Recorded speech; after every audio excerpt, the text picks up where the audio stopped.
we live in an area of Canada where we have lost so much of our grasslands, we don't even know what it looks like anymore. And we have no idea about the consequences of what was underground even, and how we've changed that fundamentally.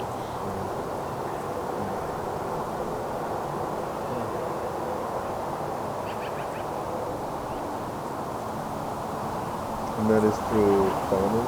Or? Yeah, a lot of it is through farming, but also things like putting in roads. Yeah. You've removed the plants, right? And plants can't live underneath a road, so then you've lost a whole network of roots that are underneath and connected in different ways under the soil. But tilling has happened on a large scale.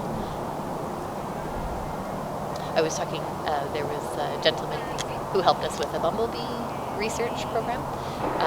We were doing a bumblebee exhibit, and he was a local researcher that had just retired and studied bumblebees.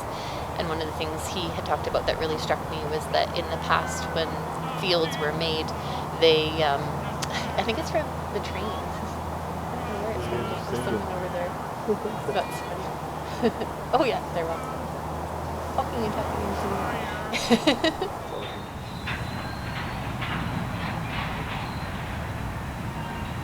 Fields used to be smaller, and so you would have a smaller field with a big strip of native grasses and flowers that would be left, and then you would till beside it. So you basically had a patchwork of field that was cultivated, a patchwork of native grasses and plants, a field that was cultivated. And so it was really good because the biodiversity in that area was way higher than it is in the massive, massive fields with one crop that we are now able to create because of having such large machines that can cultivate that much land at once. Parks are another great example. So a park that is mowed, like Henderson Lake, is a huge area that has grass with some flower beds.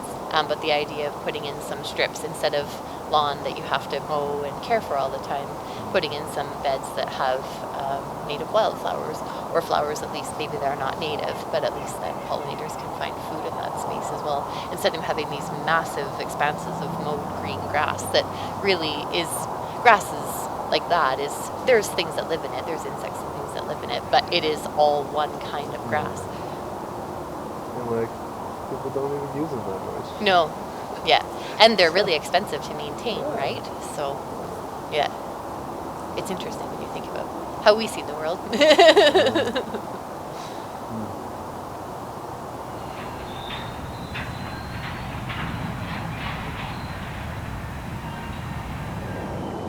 Again, Canada is a beautiful country. Nature's everywhere. I wish more people to enjoy this one too. But again, it's a busy life too. Maybe we can do more people.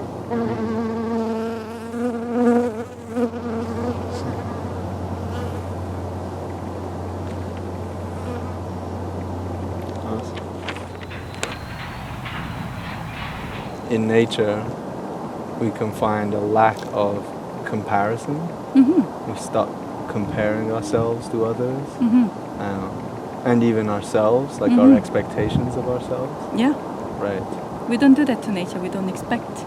You love to go to mountain, but you never expect the mountain loves you. Right. You just go for it. Right. We should be a relationship like that too, between people too. Yeah. You're happy to go be there. And that person doesn't like you or likes you, it's up to them. Right. Just be enjoying being the time together. Right.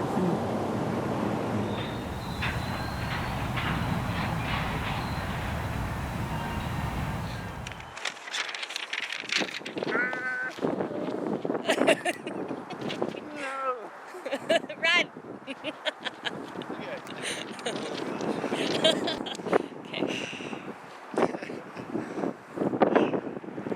Really is very beautiful song. It is, yeah. Yeah, like literally anywhere in the coulees. It's so nice. Yeah. When I smudge, when I pray, it's you're focused on that moment in time where we, like how we normally live, we're thinking about what's coming next and what's tomorrow and what do I have to do. And then when I'm smudging, I'm very focused in the moment and I'm thinking about what I'm grateful for and who I want to pray for. And then when you're putting the smoke over, you're kind of cleansing your body. So when you do that, you're very in the moment. So you're slowing down and you're taking that time for yourself. And I find that very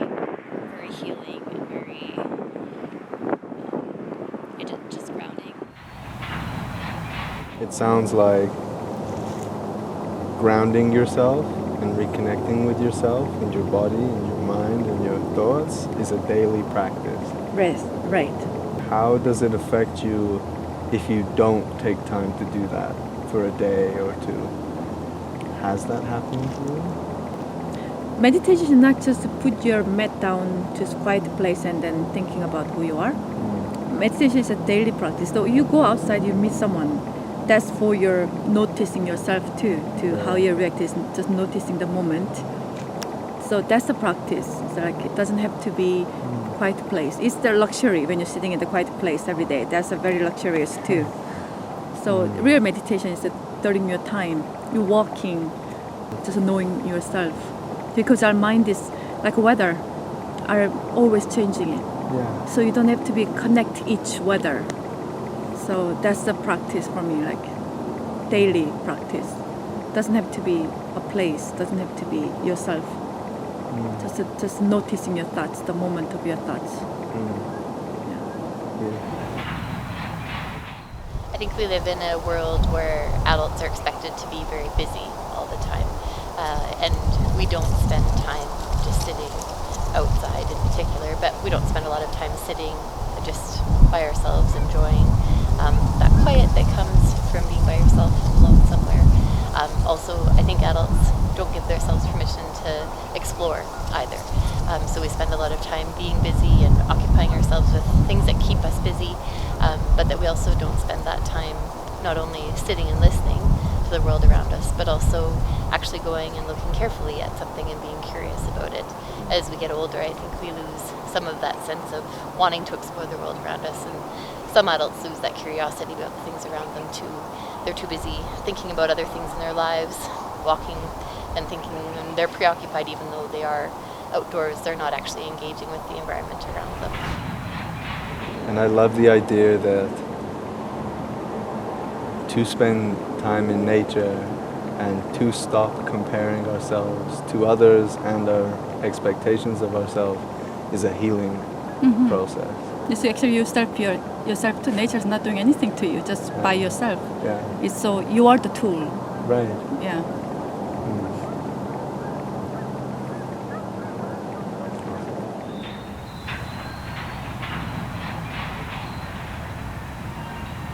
But I think prairies are a place that, like an ocean, at first glance, there may not be a lot happening, but when you actually start to look underneath, or up more closely in this case, there's so many things that you can see. The plants and animals that live on the prairies specialize in hiding. And so it's something that you're not going to see when you're passing through quickly. It's something you need to take time to slow down and actually stop and look.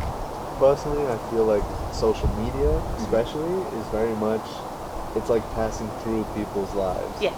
But if you actually spend time with them in real life, then you will see more of them and get to know them more. Yes. No, I think that's very true. I think when you pass through the prairies, it is kind of like Facebook. It's all these images flashing by your windows, right? And it goes quickly. You don't have time to stop necessarily. Something might catch your eye for a minute or two, but that's all the time that it takes, right? And then the slowing down, stopping and getting out, getting to know a person or a place by having not a conversation necessarily with them, but that idea of getting to know something better is like getting to have a relationship with the animals or plants that are around you. When you're walking to the trail, you see the two trees side by side. We don't judge at all. This just different shape of trees. But when you see each other, me and someone, immediately judging it's out of habit. Right. I don't know why. If I like you, it's nice to be like me, but it not always be the person must be like me. Right. But we're always expecting, and then they get insecure and started judging it to protect yourself. But in nature, we don't do that. That's why we got healing by nature when you're walking or in the nature, because we don't judge. So you're actually healing yourself. It's not the nature doing to you something. It's just you heal yourself because you're free from the judging it. It's a movement too. When you're in the two dancers together, yes, you are judging it yourself immediately because of our habit. But coming to the nature, you started moving. you don't judging it. You just walk into nature's choreograph, become your body's choreograph movement and language to get in there. So some language is for communication, but nature and you, the relationship is not about communication. It's about healing process. So to me, that's a judging. Try to not judging. It's nature can be tool. It's not an even tool. It's just be there to help you. Actually, you help yourself being in there. Right. Especially an artist, it's very important to keep your uniqueness.